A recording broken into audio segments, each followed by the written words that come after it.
everyone. We've got another awesome episode of the Yu-Gi-Oh! Show, and today we've got Dan, we've got Jimothy, and we've got another spectacular guest. Introduce yourself, please, bro. What's going on with you guys? And it is an amazing day for Yu-Gi-Oh! I hope that your day, phenomenal. But if it isn't, of course, never let what happened at the beginning of your day ruin your day. I am the Cali Effect King of Games. You can find me on YouTube on separate channels, Master Duel Cali and the Cali Effect King of Games. You can also find me on the TikToker, but more importantly, you can follow me on Twitter, which is at Cali Effect. At Cali Effect. I had to make sure. Lovely. Bro, this is such a huge honor. Thank you for coming on. And you know what, guys? I'm actually going to go in. That's reminding me of my first question, which is, look, Cali, I don't know if you know, I don't know if it's an intentional thing, but I would say you're probably one of the most positive people on YouTube that I've seen. Like, that mentality, that whole mantra of, don't let what bothered you in the beginning of your day affect the rest of your day. I mean, bro, that's legendary, and it's quite cool to have that mantra. So it's like, where did that start? And what was the mentality behind that kind of brought that into your Yu-Gi-Oh personality, your YouTube personality? Well, I mean, that's who I am. Give you a little bit of context. I'm from Watts. If you guys don't know where Watts is, growing up, I thought, in a lot of people in that area, you guys know of Compton, correct? Yeah. Mm-hmm. Yeah, Compton is like, you gotta have money to live in Compton. Like, it's actually a nice area. Like, that's where the rich people go in our eyes growing up. So I grew up very, very, very, very, very poor. And I grew up through a lot of disorder and chaos. And so I always said to myself when I was growing up through those hard times that shit ain't gonna last forever. And as I got older, I started to realize that all problems are like that. And no matter what you do, whatever happens in the beginning, it really doesn't matter. It's really how you finish. Also, there was a football game where I dropped like 3 passes and then caught the game-winning touchdown pass, and that's when I knew it was it. Loved it. Yeah, that's another thing as well. Yeah, because So I don't. If you guys aren't aware, one of the things that, and I think one of the first videos that I saw of you was you talking about how you had rheumatoid arthritis, and like. Oh yeah, that was crazy. That John was crazy, bro. Your journey with that has been a madness. Like the fact that like even I can't remember when, but recently you released. I don't know if it's recently, maybe it's a few months ago. You released a video and you were like booking it down a pitch, and I was like, this is mad. Like, I was expecting you to just be like sitting down and not walking around, but the fact that you've gone from like getting that diagnosis, having all that pain, to doing that, bro, that's levels. Yeah, it's the same thing, man. You know, I always prided myself in being really, really healthy, and unfortunately, rheumatoid arthritis isn't like something that you get like because of, you know, you're unhealthy or something. It's genetics. So when that first big scare and the doctor came down and, you know, I couldn't walk and she was like, yo, you know, you have RA. I was like, all right, I mean, we're at the lowest point. Now, what can we do to not let it affect the rest of our lives? And just got to work, you know, just lifting more, researching, started eating correctly. And more importantly, just cut off the foods that were, you know, giving me triggers. And like you said, I mean, what is it? Running the pitch? I'm not booking it. Sorry, yeah. Booking. The UK slang, isn't it? The UK slang is very interesting, but you know, you can be out there doing that thing because you know that's what we do. So. Can I just ask, what was your source of strength? Because I know there's certain things and there's certain people that I turn to when I need a bit of like inspiration, but was there anybody in particular that you turned to, or a certain like, I don't know, ritual that you kind of like did to kind of like mentally prepare yourself for like the days ahead, or appointments or anything like that? So like, not to offend anybody that's like religious, but I grew up very Christian, like extremely Christian. And so when this happened, I started praying and all that other stuff. And I was like, this shit's whack. I'm not going to do this. This ain't doing nothing for me. So really, I started to look at my wife, and my wife, she has a couple of medical issues herself.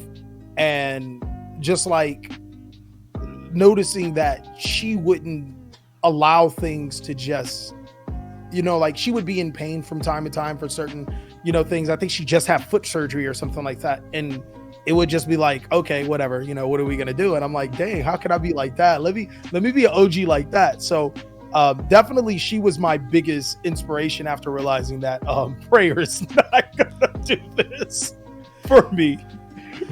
So it's funny, yeah. Oh, sorry. Someone else want to go in? Yeah.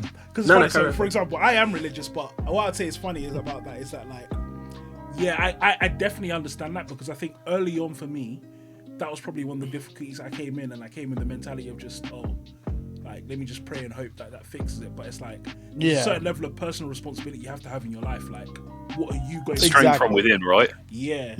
That's definitely. And in the situation that I'm from, a lot of my people, they believe that, if you just pray, it'll go. Like, anything that happens that's good to you, it's because you prayed, and anything that happens is bad to you, it's because of the other force trying to pull you down. So when you do get caught up into stuff like that and you allow that to become your reality, you actually can't change anything about your life. And like you said, you have to have that commitment to making yourself better. Not saying that prayer doesn't help. Maybe meditation and prayer helps for other people, but for me, it was just like, yo, we gotta do something. We grown.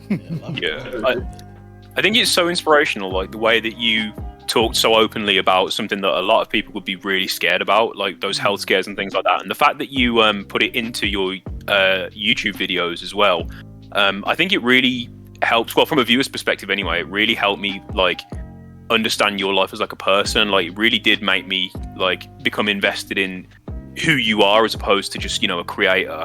But I think that's really important what you touched on about like drawing strength from other people as well. Like, I know that there's been people that I've turned to and I've been in having health troubles and things like that, and like looking for almost like a sign of I have to keep going and things like that. So bringing that back to Yu-Gi-Oh, in terms of how your Yu-Gi-Oh YouTube career started, were there any similar times like that where you felt like you felt like giving it up or anything like that and felt like packing it in, and then you just had a sort of maybe like a moment of clarity or anything like that, and it was like, no, I just need to push forward because I want to do this or whatever reason? Because for those who don't know, Cali Effect is one of the most subscribed channels on YouTube. At last count, I did quickly look this morning, but I forgot, and I believe it was around 135, 140,000. Correct me if I'm wrong. I don't even know. Couldn't even tell you. But that's it's a big number, right? Like, that's a number that a lot of people aspire to get to, and a lot of people wouldn't even dream of getting that, in particularly a Yu-Gi-Oh environment. So like, talk us a little bit through your YouTube journey, man. Okay, so like getting into Yu-Gi-Oh, I'm assuming we want to know like the content creation side, right? So but I was really actually, what's up? Both really, like just how those kind of intertwine. Oh, definitely. So I always knew that I was gonna be in behind the camera. I didn't know exactly what. Ever since I was a child, I would play with like camcorders and stuff like that. You remember the big ones with the little cassette things, I'd break them down and fix them and stuff like that. I do stuff with VCRs. And then as I got older, I took a lot of screenwriting. I took drama classes, theater classes. Don't know why. I just wound up being in those classes. It wasn't like, hey, what class do you want? It was just like almost every year from like my 6th grade, which is secondary school. Is that no? I don't know what you guys call it. How old were you in 6th grade?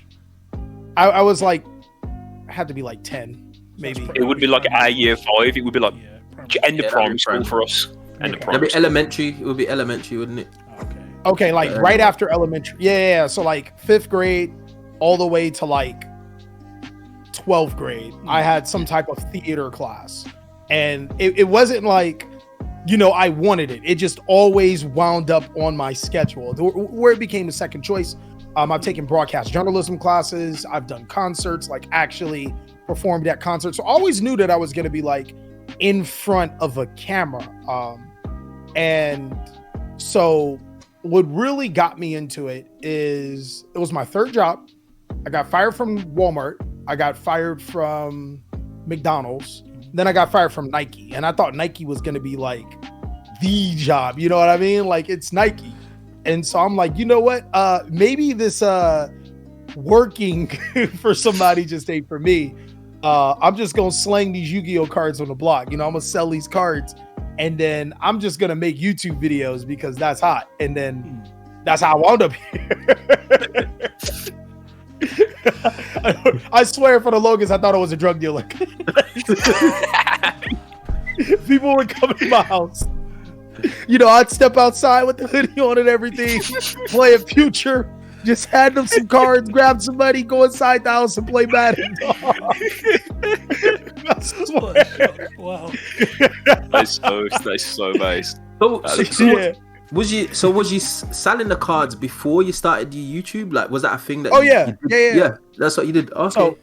So yeah, I mean, not to go back into it, but in between my Nike job and my McDonald's job, I was homeless. Well, actually, the whole time I was homeless, but and then I started to realize, like, hey, I got a lot of valuable cards. I can actually sell them. And then I was like, hey, people sell cards for lower prices. I can buy them from them. So like, it became like my job from like maybe 10 years or so, maybe a little less, maybe like 8 years. I was just buying and selling Yu-Gi-Oh cards because it was ridiculously easy to get cards at cheap prices and then sell them, for a profit margin. So yeah, that was my thing. And that actually is what kept me afloat while I did YouTube videos. YouTube videos are pretty much just secondary to me. I was just doing them just because I got all this free time and I ain't gonna just play Madden all day. You know what I mean? Yeah. I think it's really interesting how you had that as your journey, to be honest, because I wouldn't have guessed. It didn't, like, again, it's like when you look at YouTubers, it doesn't necessarily look like stuff is going on behind the scenes. It doesn't necessarily look like you weren't looking at that as a primary source of income. It's just like, oh, this is my YouTuber, this is all he does. But it's interesting to see that there was stuff going on behind the scenes. It's like, it wasn't necessarily just a straight shot, like, oh, I'm doing YouTube and now I'm successful. So it's really interesting to see that. Dog, I didn't even take YouTube, like, I don't want to say serious, but I didn't even take YouTube as any source of income maybe until like 2019. Wow. Like, oh, for real? Wow. Yeah, I did not even, like, I was like, this is nothing, man. Because, like, Yu-Gi-Oh was literally paying my rent. It was paying everything. It wasn't doing a great job, I mean, looking back at it, compared to where I'm at now, but it was doing a pretty good job. So, like, it paid the bills. So, like, what am I doing else?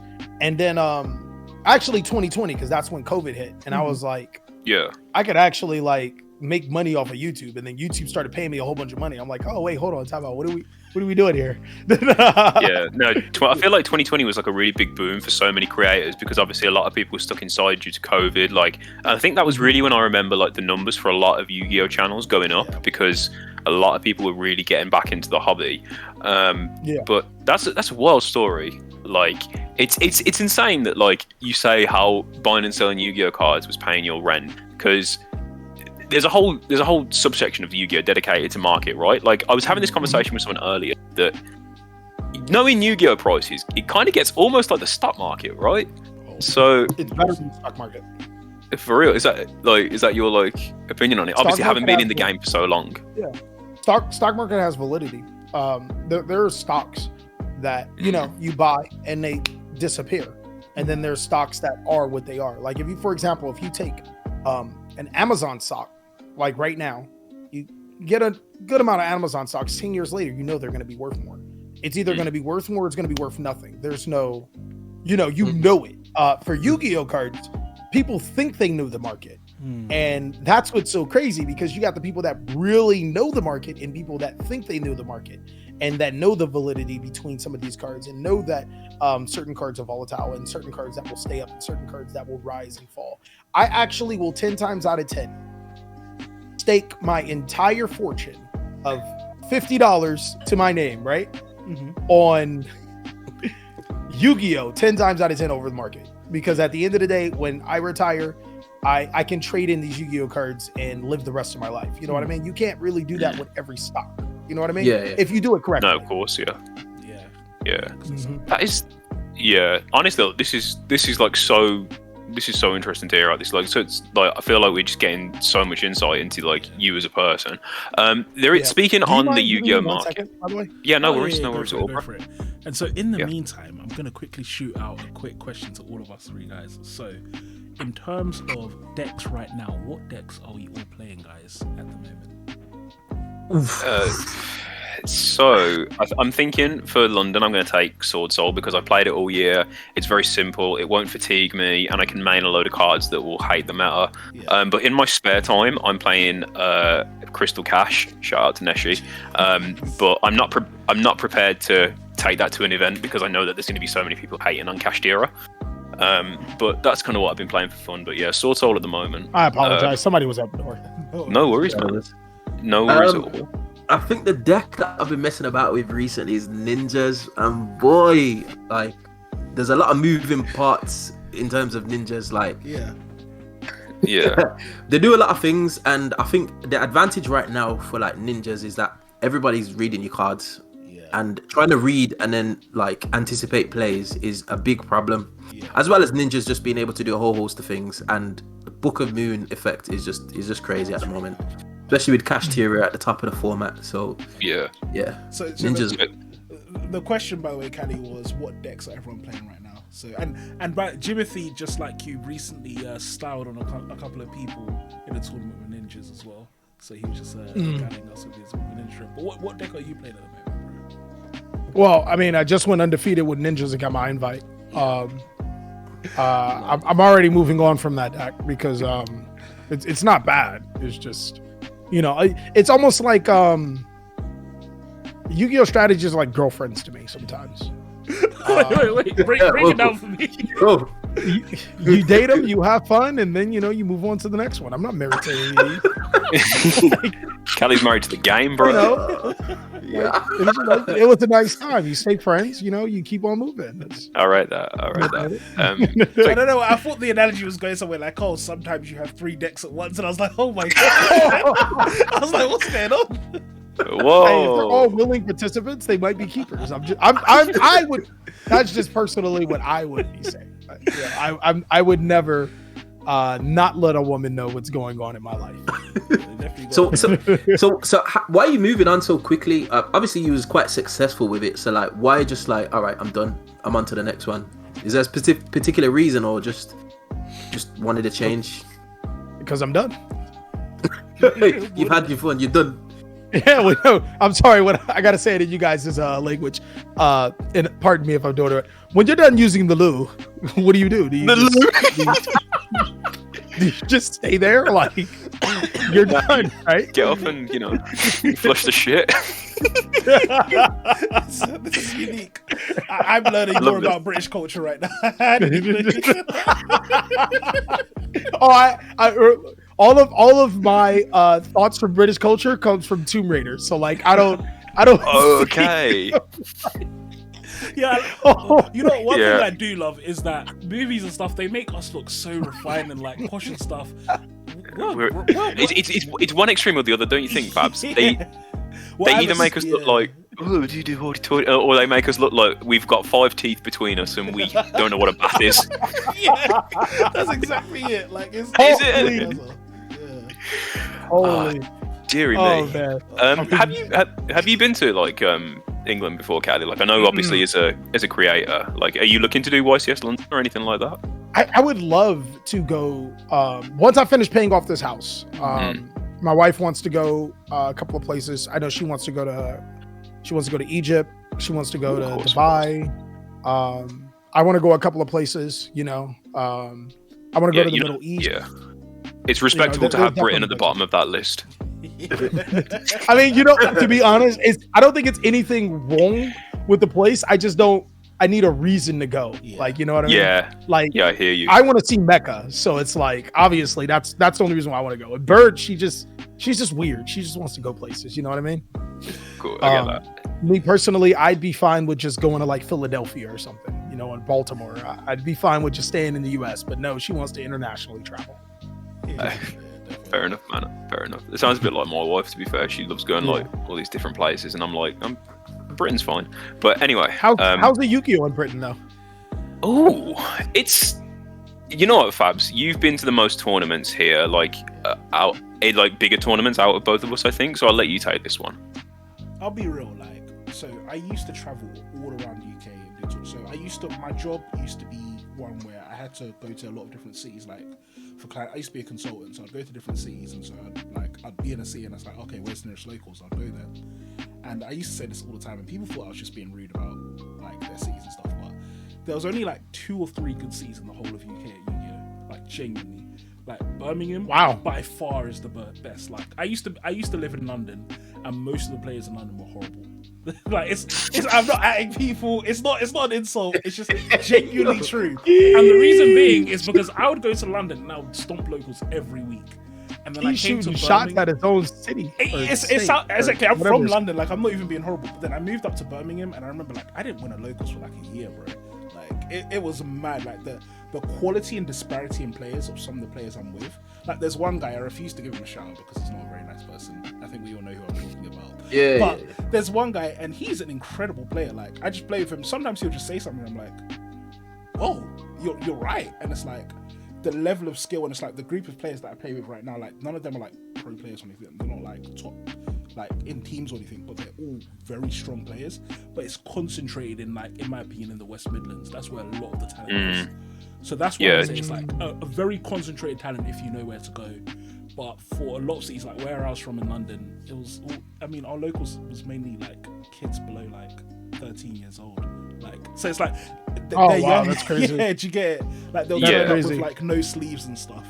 But so they weren't necessarily bad. It was just they were really, really young. Exactly, You know how those. Yeah. Okay, that makes sense. Yeah. So I've been to a few different locals across the UK because my wife used to live in Derby when she was at uni. So sometimes I go to the locals over there, and then visiting friends. I've hit up a few different locals over there. I'd firmly agree with Fabs in that Birmingham locals is one of the most competitive and like challenging locals that there's been. Like the whole city. I remember in Eternal format, like it was the quality of players was insane.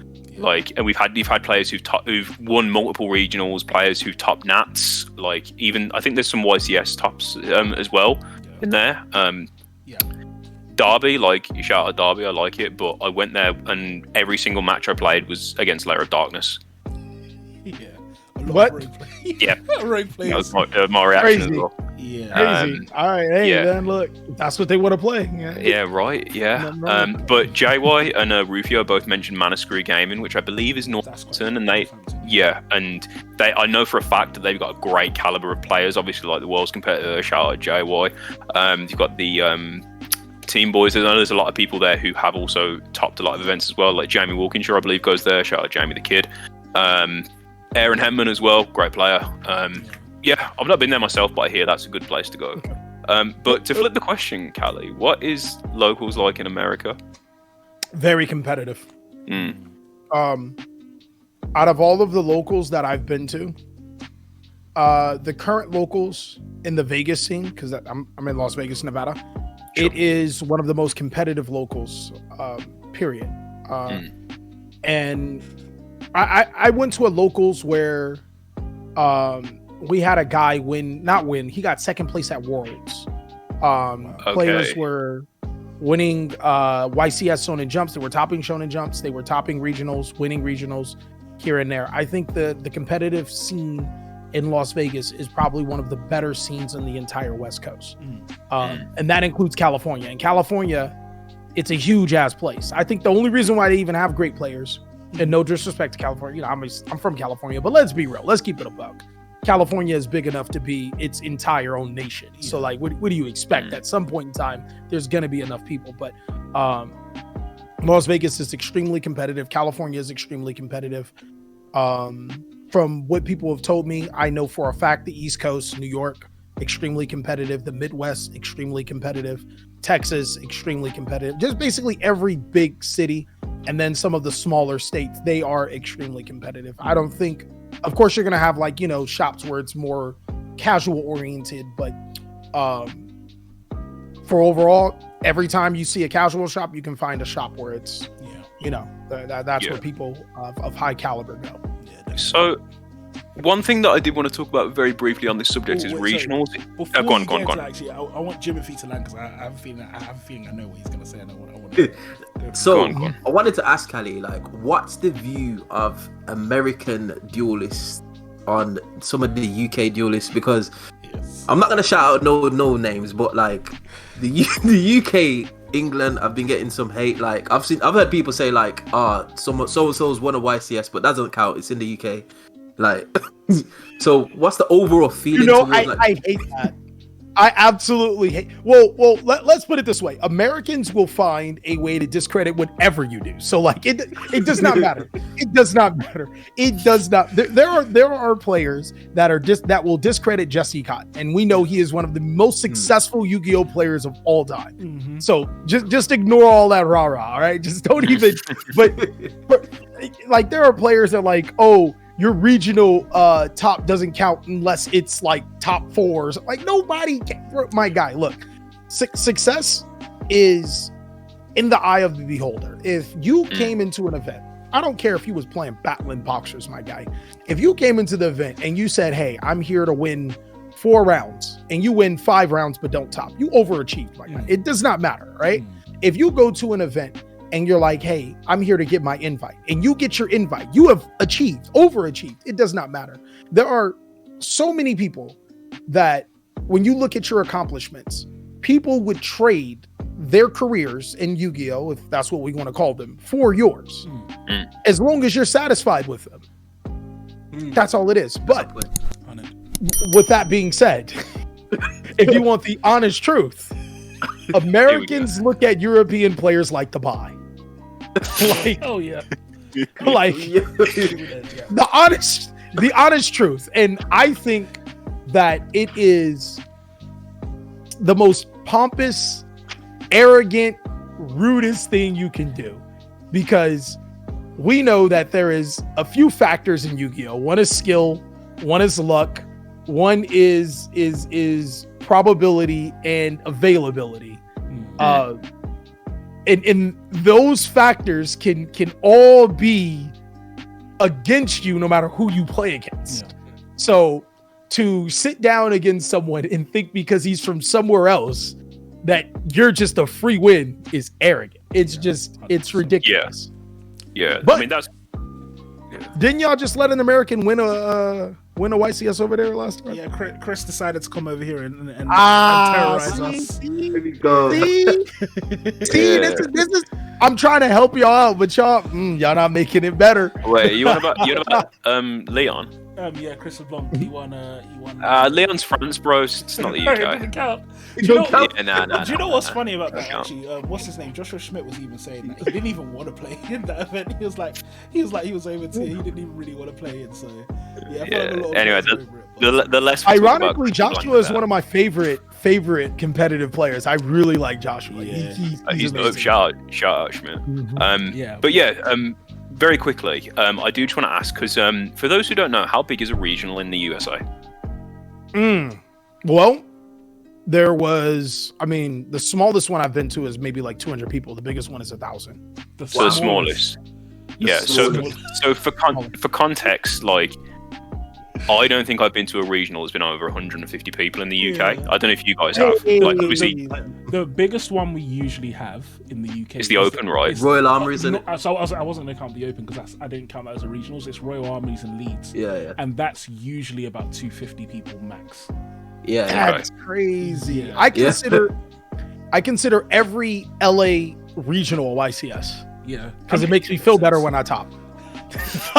And I rate that. And how many people, like, on average, would you say how many people do you get at an American locals?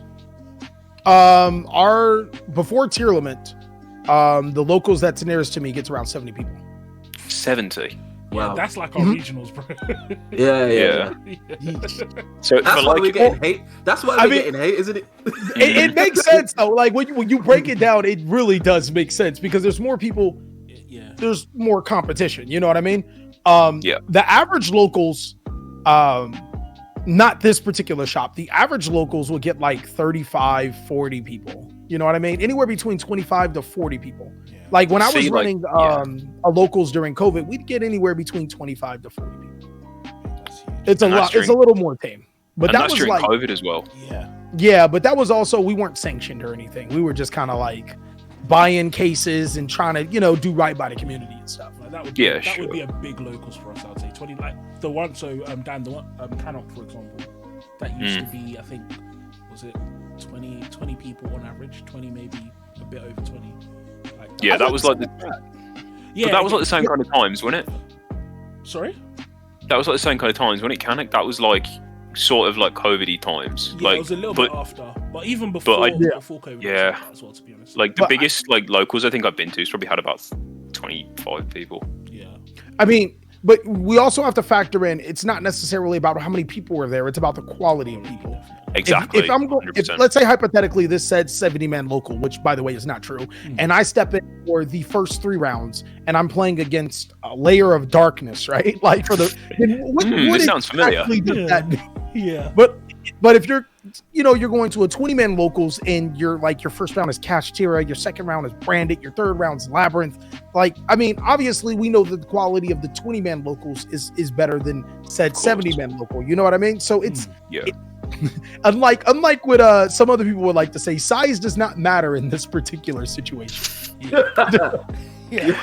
Funny enough, interesting enough. So we had a quite a high skill player on a few weeks ago called Ben, and he was even saying that one of the points that he made is that a lot of the good players, they don't even go to locals. Like the high tier pro players don't necessarily consider locals as good practice. So it's I haven't been to locals in 2 years. My gosh, yeah. So even there, it's like for I agree with the whole quality thing, because again, it's like sometimes I would go to locals back in the day, and it's like I think I'm doing a good job, but generally, I was playing against fake decks, to be honest. So fake decks, they weren't real. Like literally, like people would turn up and it's like, So I've told this story before, but I'm going to tell it again. I was against a 6-year-old kid, and I remember he sat down at the table, and it's like he looked at me with this death stare, and he's like, "You're about to lose, right?" And the thing is, you've not told me this story. You've not told me this story. Can I adopt this kid? But do you know what's bad as well? I was like terrified. Like at this point, what was I playing? I think I was playing Dark. You were terrified of a 6-year-old? Because I think it's the way he said it. I was just so like, what's going on? Like some Omen shit, right? Yeah. I love this guy. I love this guy. But then do you know what happens? He sets 2 cards past. I think he sets 2 cards or something. Passes. Then this turn he flips Eternal Soul or whatever the Dark Magician's trap is, and I was like, oh. He's just playing Dark Magicians. Oh man! Oh man! Why you come at my boy like that? He that dude was ready. Yeah, that dude was ready. Fuck Yu-Gi-Oh! My man should have gone into poker. Yeah. that dude, bro, he rattled me. He going places. When he lost, I bet you he was upset too. He was like, "I can't believe you stacked me." That never happened to me. He thought you were like a world competitor or something. Yeah, he had to be. I remember later on, actually, I gave him a Salamangreat, the structured X, and I was like, play this. I was like, try this out, because he was playing that a lot. And I was just mad, like having that presence as he came, and he was like, you're gonna lose it. Hey, yo, this man's a competitor, dog. Y'all say that he doesn't count, but he definitely counts. Yeah. He's on his villain arc right now. Watch. Just a quick segue. I think I asked this to a guest that we had on previously. So if you haven't been to locals in like, I don't know, a year or 2 years, like what do you do to test? Because you play a lot of different decks. Cali, you won't believe what I do. It's crazy. So like I go to a regional, I have my dog or my cat pick my deck, and the first 3 rounds I consider them buys, and that's how I figure out the deck. Is that a legitimate? Because I've seen you do this on your channel. I thought it was just a bit. Okay. So you guys see me top with Sword Soul, right? Yeah. I got 10th place with Sword Soul. I learned that deck by round 2. I got 60. I counted as a top because there was 1,000 people there. I got like 67th with Dino, right? In the Despia format. That's why I'm like, yo, that counts. Obviously I've been playing Dino for years, so that's fine. What else did I play? I learned Ninja that day. Like I knew what they did, but I didn't know what they did. Like there's a difference between knowing what the deck does and understanding the concepts and actually playing the deck and I fully realized that in my last match. I was like, holy shit, I can attack directly. And like I can destroy your cards. Like You're wild, it's so surreal when you have like 5 monsters on the field and they're like 23, 23, 25, 2000, and you have the field spell, and you're like, holy shit, this is gay. You're a mad guy. You are. I am not. I strongly think that I would be a way better player if I actually put in the technical effort, because I do I'll make a mistake and then immediately it'll go off like, that was a mistake. And I'm like, you goofy goober. But like, I'm so busy making content that I don't afford that luxury of actually being able to get into technical play. But the good thing is that while you guys are working, or while you guys are doing an additional hobby or whatever, or, maybe you're into Yu-Gi-Oh! I've been doing Yu-Gi-Oh! Round the clock. So like, I have a huge advantage over a lot of people just because I see so much and I know so much versus, another player that may just be competitive for this format, or maybe he's been competitive for a few years, or maybe he doesn't know the new line that comes out that makes this deck really powerful.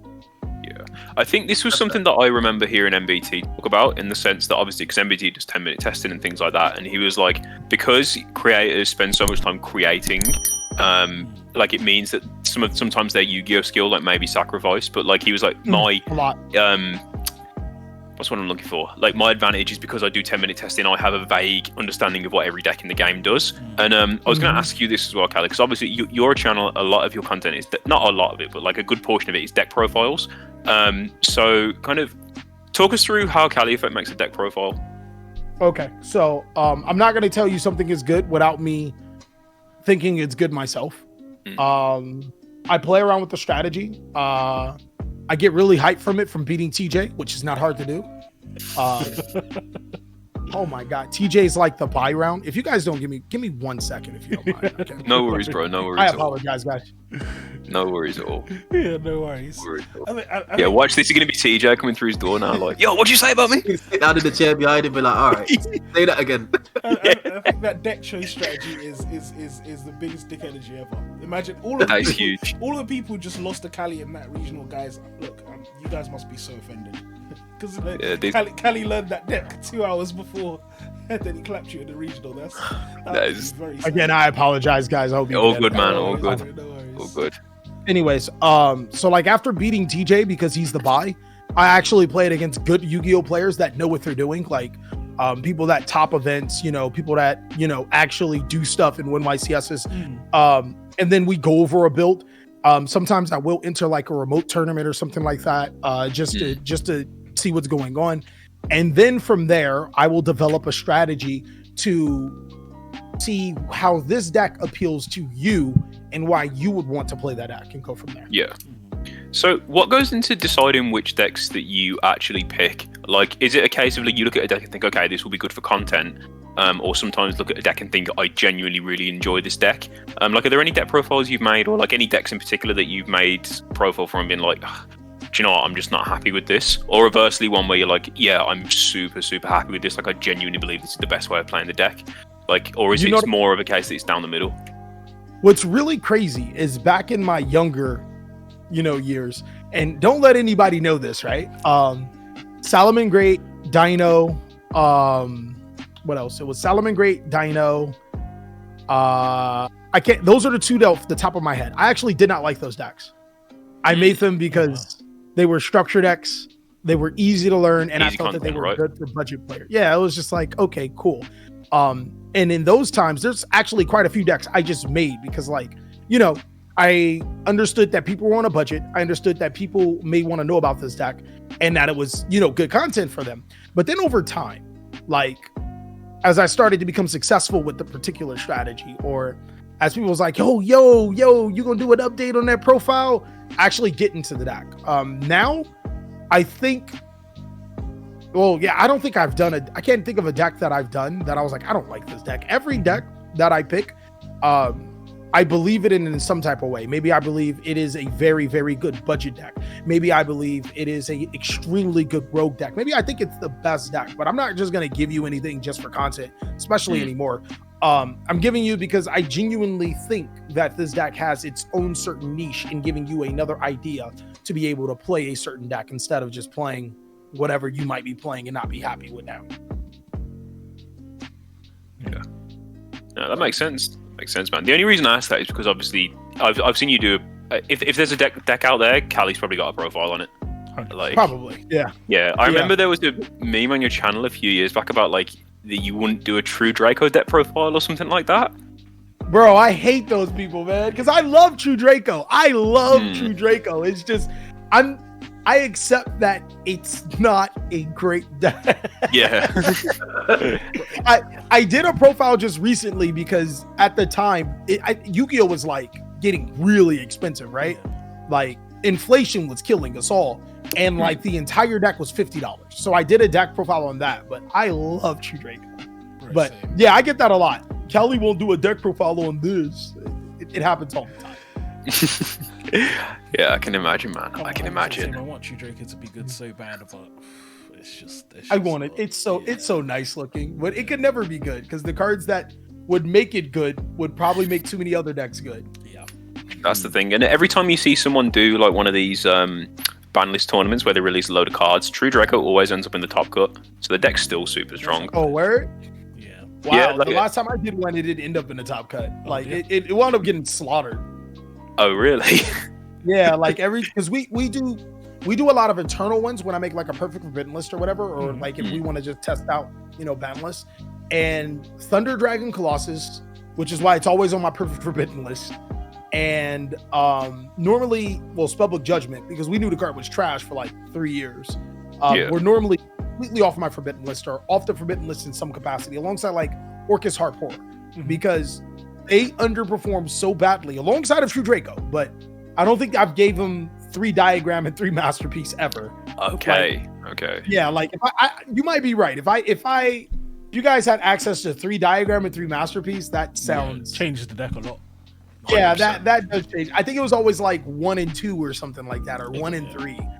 Makes it a bit more like fair, I guess. Yeah. So yeah, you might be. You know what? I could see it happening because Masterpiece is good. Yeah. Like just strictly because you contribute spell and trap cards. It's good. Yeah. Like that. Yeah. I think that's the better effect of it. Yeah. So go on, Fabs. I'm gonna ask a question actually because I like that we're talking about decks. Shoot. So Kashtira. So this is a two-sided. We all I think are aware of the last 3v3 YCS where we had the first place team was a team of 3 Kashtira decks. And so what is firstly our opinion right now? And I guess this is for everyone. What is our opinion right now on Kashtira, on the format and how it is? Do we like this format better than the last format as well? I guess I love this format over last format. 100%. Yeah, in comparison. Yeah, I mean, like unless you like tier 0 formats, which as a competitive player, I probably would like a tier 0 format, but as a content creator, I would hate a tier 0 format for obvious reasons. Tier 0 formats drive down engagement. Nobody wants to be forced to play one deck and one deck only. Yeah. Kashtira is one of the most fair competitive Yu-Gi-Oh decks since last year. Oh, okay. Yeah. I like that you had the caveat since last year. Yeah, I was about to get worried. Because last year was ridiculously fair, was it not? Brandon and Sword Soul were the best decks, Therion and all that other stuff. We had problems. We had like Destiny Hero, Destroyer, Phoenix Enforcer, and the Adventure Engine. Oh like, my gosh. Yeah. And the Side Flock as well. Those aren't really problems. You know what I mean? Yeah. So like, there was a really good format in comparison to when Sprite and Tier Element came. And Sprite actually, Sprite could have been better had Konami did what Master Duel did. Take care of. I might not agree so much with banning Totally Awesome, but whatever it would have took to tone down Sprite to the other decks, it would have been perfectly fine. Yeah. And the funny thing about Sprite, I would say as well, is even now, the only reason why I feel like Sprite hasn't got more attention is just because there's always been something stupidly more ridiculous above it. So like now Kashtira before Tier Elements, but yeah, Sprite is just. I think Sprite is just solid. Solid as in well balanced, or solid as in do you think Sprite is fair? Well balanced. Really? I actually think Sprite is. Do you know what changed my mind on that? I used to think Sprite was kind of okay, and then when Ninja Shadow Mosquito came out, it really frustrated me. And then you said what? You know Ninja Shadow Mosquito. It's a rank 2 that Sprite play, and basically it's a ninja card. It lets you attack into your opponent, and then they take the damage instead of you, or you both take damage. Okay. Okay. Yeah. And the reason why it frustrated me is because what I liked about Sprite is I felt like they had a consistent weakness where it was like, okay, they can't Weak really, monsters. yeah, can't they do can't, much. yeah. But the presence of that just basically meant that the Sprite player just gets the OTK pretty much through anything if they really want to through Ninja Shadow Mosquito, and that really frustrated me. I think that It is Or jarring. just draw the out. Just draw the out. Draw the out. exactly. Like just the having problem purple here. or something. Yeah, and I think Just don't let them summon twos. That's definitely what. Yeah. Oh, and the other thing as well, the Tier Elements did it more. Is it really upsets me that pretty much any 3 monsters is full Sprite combo. That's very. Okay, I'll give you that. That hurts That my is a heart. little frustrating. Yeah. Every time I think that the banning of Sprite Elf was actually more healthy than just like hitting Tier Element. Yeah. Because now Sprite decks, they're a little less splashable. Mhm. The Gishki Sprite deck was like, that was Tier 0 status. That was nuts. Like that deck was Yeah. crazy. Yeah. I was like, yo, like I was looking at the boards. I'm like, how do you counter this? Like, this is just stupid. Yeah. So I think you have a point. Sprite is like any deck that like anytime we get a new level 2 or rank 2 or any type of 2, we gotta literally look over our shoulder every time Sprite comes out, and that's not helpful. That's not good. Yeah. But at the same time, like right now, we can let's take out Kashtira. yeah. Sprite still isn't the best deck in the format. No, not at all. And which I do like. I really like the fact that it's actually quite a varied field. Like I think even it Dark World topped at Vegas, Naturia Runic topped. Yeah, like it is Like quite so varied. many strategies were successful. Like there was a ton of strategies, and that brings me back to like this is one of the better formats since last year, where we understand that X deck is the most powerful deck in Yu-Gi-Oh, right? And fortunately enough, Konami has made X deck like how Branded was a glass cannon, and there's so many ways to be able to combat X deck.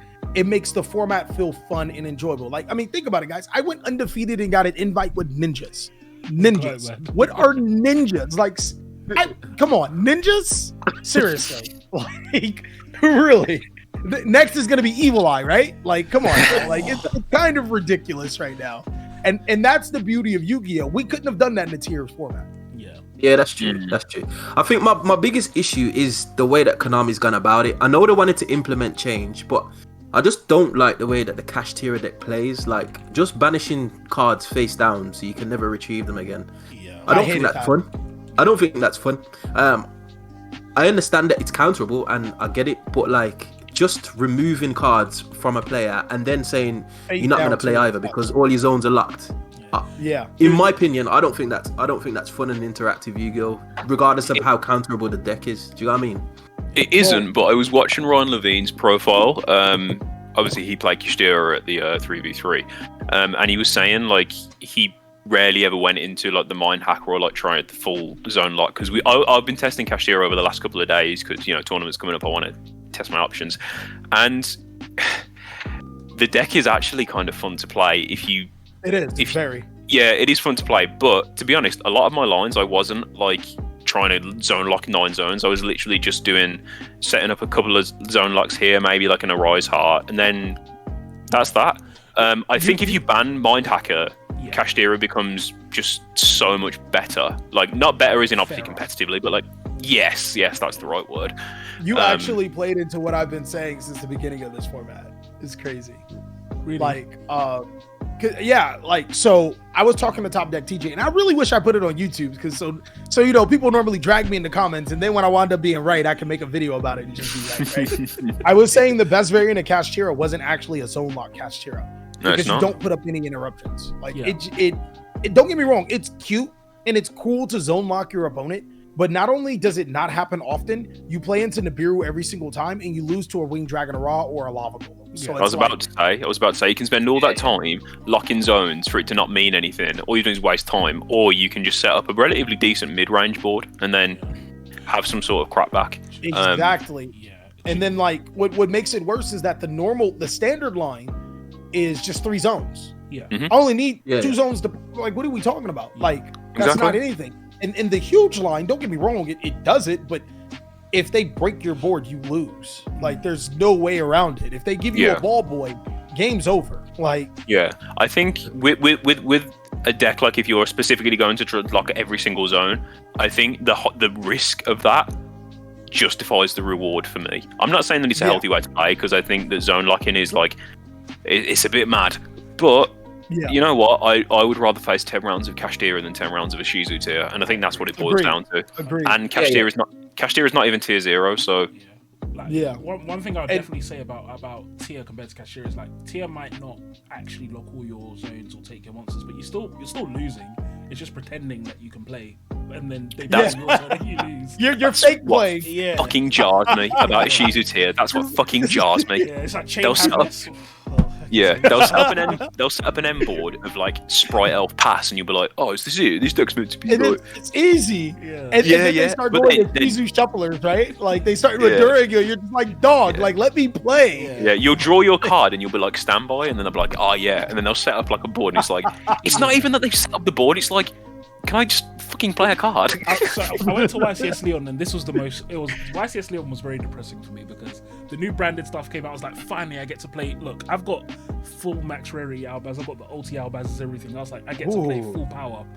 So I played against a tier player. In my turn, he made Rude Kalos Drag Stepelia, and it was like, well, I guess I didn't do it. On my turn. Yeah, like, turns off half the board breakers. This is when you're summoning monsters, more monsters than me on my turn. Like that's a problem. Yeah, literally. Like I think I normal summoned the Luba, and I was like, I thought, okay, yeah, Brand Diffusion, activate, have my Mirror Jade, and then and I was like, end main, and then he just starts doing stuff, shuffles all my cards back, and then he's done that in my turn. It goes back to his turn. He's still got 5 cards in hand as well. And he's like, you can't play on my turn? Like just play on my turn, forehead. Duh, that's how Yu-Gi-Oh is.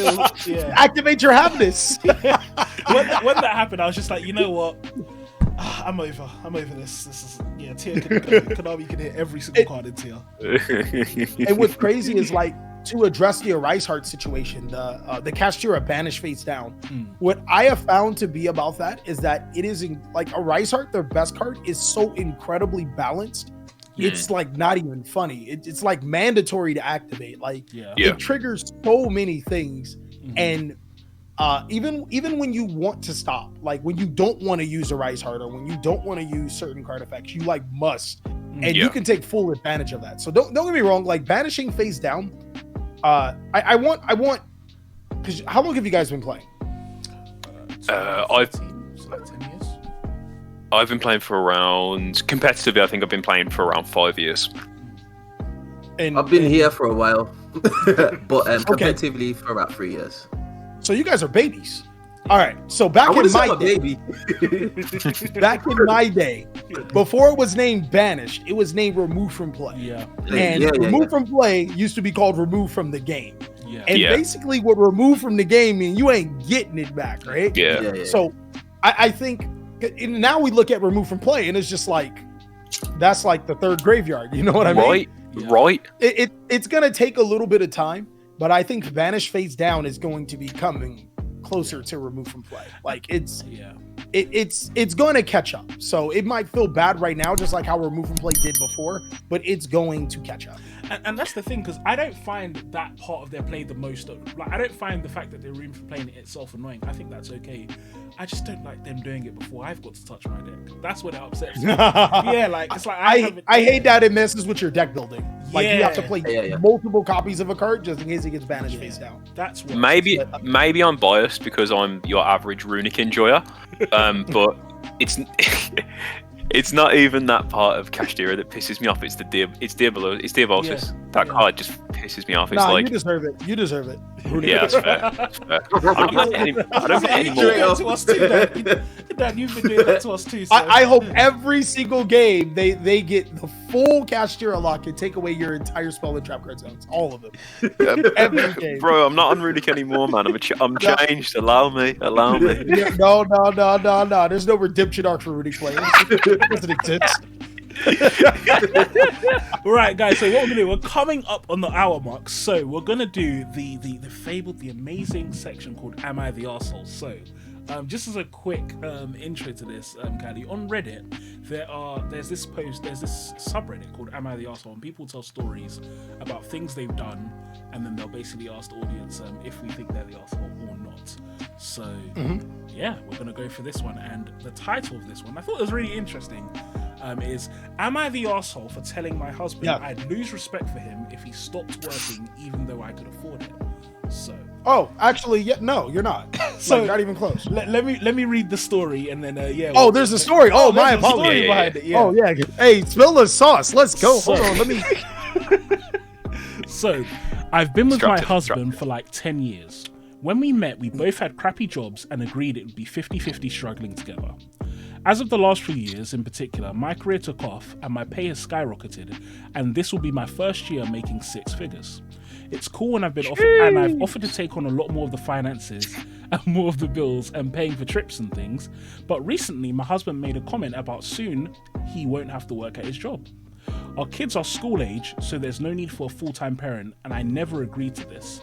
So I said, I never dreamt of financially providing for a grown man.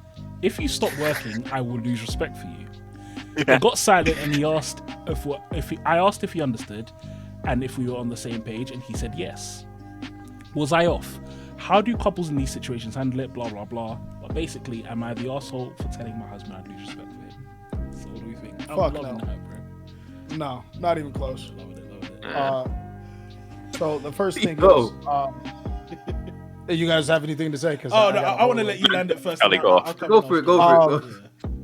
As men, women, and we can say most women. I'm not going to say all women. Mm-hmm. Most women look at us as providers and protectors. Am I incorrect on that? 100%. I agree. Keep it coming. I mean, most women will look at us as that, right? So if this woman is with you and has agreed to go 50-50 and has made more money, but has decided to take on more responsibility, there's nothing wrong with that. But to think that you can immediately become a housewife is just a little alert. She literally, what would have been correct of her to do is, despite her making more money, she should have stayed 50-50. It's 50-50, right? Yeah. But you want to take advantage of her making more money by not working? I don't know if y'all allow cursing or anything, but that is some. No, go on. That is some hoe shit. That is 100% some hoe shit. What you mean you ain't gonna work, boy? Yeah. Look, 100% agree. But before I say anything, I want to check, Dan. What is your opinion? Because I have a feeling you don't fully agree that he's the arsehole, or you do agree that she's slightly arsehole. Nah, do you know what it is? Like, I'm going to shock you here, Fabs. Like, obviously, I don't fall into this conversation really, but I think if you're married to someone and you've been struggling in it, and like you've come up together, for you to see the other half of your partnership like succeed so much, and you're like, yeah, let me just ride off the back of this. Fuck you, innit? That's what I'm like. It wasn't like, hey, baby, I want to find a new job. Hey, I want to take some time off. It was just like, yo, you making all the money, ain't gonna have to work no more. Like, what? Yeah, that's if it was a situation where the husband was like, I've lost my job, like my mental health is fucked or whatever else, and she's like, okay. Time. Yeah. And she's like, okay, cool. Let me, like, you've been there for me. Let me be there for you. If it's something that she's like, I'll do this for you if you need it, then different, innit? Or if it's a case where they have young kids and he's doing up my wife and kids, then it's, yeah, sure, calm, whatever, do you think? Yeah. But for him to just say, oh, you're rich, let me just ride off your... Fuck off, man. You're a dickhead. That's weird. It's weird. To be honest, I wouldn't even be mad at her if she lost respect right there, because like if there was like most of my, well, not most, but like when I was working at like the jobs or whatever, my wife was making more money than me, and I was upset. Like she was perfectly fine with it, but I was upset because I wanted to be the one to pay, all of the bills and have money left over, and then be like, your money means nothing. You know what I mean? I wanted to do that. So to come in and I'm still paying all the bills and everything, but like, it's like, you're still making more money than me. And then she tried to, she obviously didn't do it on purpose. She only meant well. She was like, you don't have to work. She'll take care of me. I took that as an insult. And I took that as an insult because biologically, how I am, I want to provide for my family. I want to protect and provide. So for somebody to literally do the flip side, to be like, hey, baby, you making all this money, ain't gonna have to work no more. Like, what? Yeah, that's insane. Yeah. I want to If she preface as lost well. respect right there, I wouldn't have been mad. Yeah. I want to preface as Like, well. that's- This isn't gender inclusive in it. If you got yourself a girl who's doing the same thing, then Oh no. I have a couple of friends. One of them, his wife is a doctor, and he does all of the, he takes care of the house and everything. That man is as happy as he could be, and I'm so happy for him. He loves it. It's- Like, that's it. I dream. always say, like, if that's what you want to do in your life, feel free, like, move on. That's yeah, your go journey. through in it. But Yeah. whatever you two, Yeah. whoever is involved agrees with it, Yeah, it is what it is. Calm in it. Like, But then it's like at the same time, yeah, it can't run. Like, so I had a very similar situation to you, Kylie. Like during COVID, I lost my job.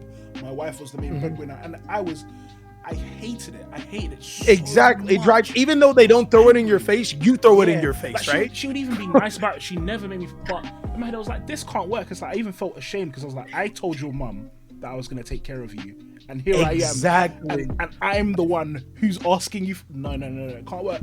And it's like I say all the time to my wife, like I love my wife. I want her to do what as well, but I want to do better. I want the exact thing you said about your paycheck. Like you want her money to not matter. Yeah, I want my paycheck to be so. I don't see it as I want me and my wife to be pushing each other better. I want to be up here. And she's Exactly. I have Yes, to be the King. breadwinner. Yes, That's how it has to be. King. That's how I see it. Yeah, and it's You not. know what? Yeah.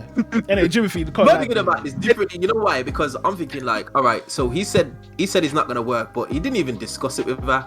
So the respect is gone from there. I just think if I was in that position and my wife came home and said, babe, I'm not going to work no more because you're earning the money, I'd be like, go and get yourself to McDonald's, go and get yourself a job.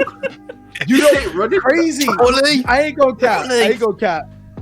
cap. If the role was reversed on me, I actually I wouldn't sweat. Like just recently, my wife, she feels similar to how you guys feel. Like if she's not contributing anything, she's not doing anything. I had to get her fired.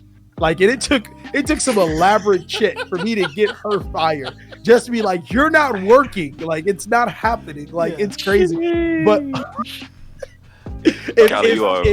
you are a riot. if my wife, keep in mind, my wife, all right. If my wife was like, yeah, I don't feel like working no more, I'd be like, all right, cool. I don't really care. But like, if it was like a girlfriend, nah. Yeah. Where you gonna live? I think it's interesting that like we're all talking about this because correct me if I'm wrong, we're all married, right?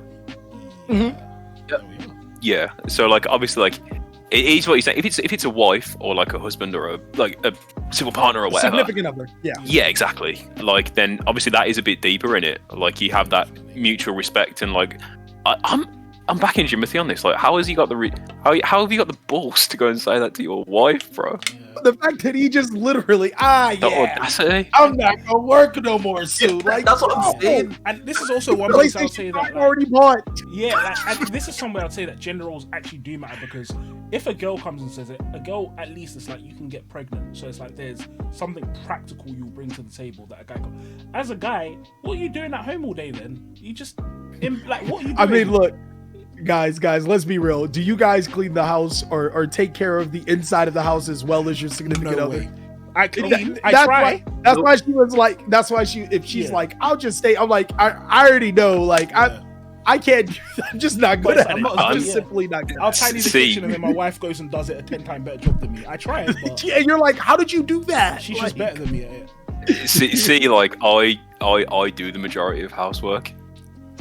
Oh, so you're better than her? Yeah, well, I don't want to say. Don't. There's a level of attention to He detail. ain't trying to call Cali, her it's a out. bit Is she nearby? Week twice if they're nearby. Week twice. She asleep. But no, like I fucking hell. Hey, whatever is set up Whatever that works for you, innit, though. You're right. Whatever works for you. Like my wife is a nurse. Like for context, like she has a much more taxing job than I do. So That makes sense, yeah. I do what I do to make sure that she can come home and have an easy day. And again, it's Nothing wrong with that. On an individual scale, there'll always be exceptions to the rule. But yeah, just Of on course. average, most girls have spare attention to details than guys. It's a skill that most girls have. Yeah. And so, Yeah. most of the time they're going to do that better job than you. Like, yeah. Yeah, I'm like completely terrible. Like I'll be looking for something for like days, and she'll just go pick it up. It's like, here it is. Like, Oh, I'll do that too. I don't know. Yeah. See, hey, you're one of the rare ones that actually got pay attentionism in their head. I don't know how it works. For you. I take that.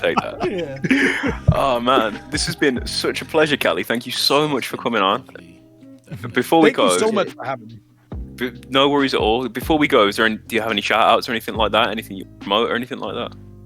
No, well, really, I just want to thank you guys so much for waiting. That was pretty dope for you guys. I hope to be back, maybe for other video series or whatever.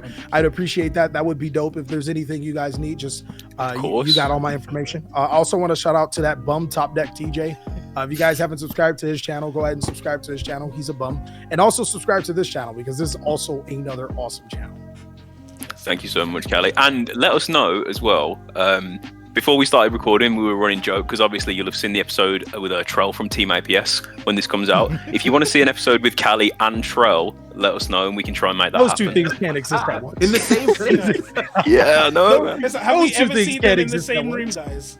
Let's find out. Let's find out. Ironically, he lives in what? I think he lives in he's either in North Texas or Southern Louisiana, like wherever they connect or whatever. He's right there, and I've never been there. So like, no, we've never been in the same place. And he goes to all of the East Coast places for like regionals and stuff in Texas, and I stay primarily on the West. Wow. So like, no, we've never met. I've never met Paul. I never met any of them. But when I meet them, I am saying the N word so many times around them. They're gonna be uncomfortable. I'm gonna bring back slavery the way I'm gonna say it around them. Sheesh. On that bombshell. Love it. Thank you, guys. This was Those the my boys. Yu-Gi-Oh! Show. An awesome episode. Thank you, Cali Effect, and we'll talk to you guys soon. Make sure you like, comment, and subscribe. Peace. Peace.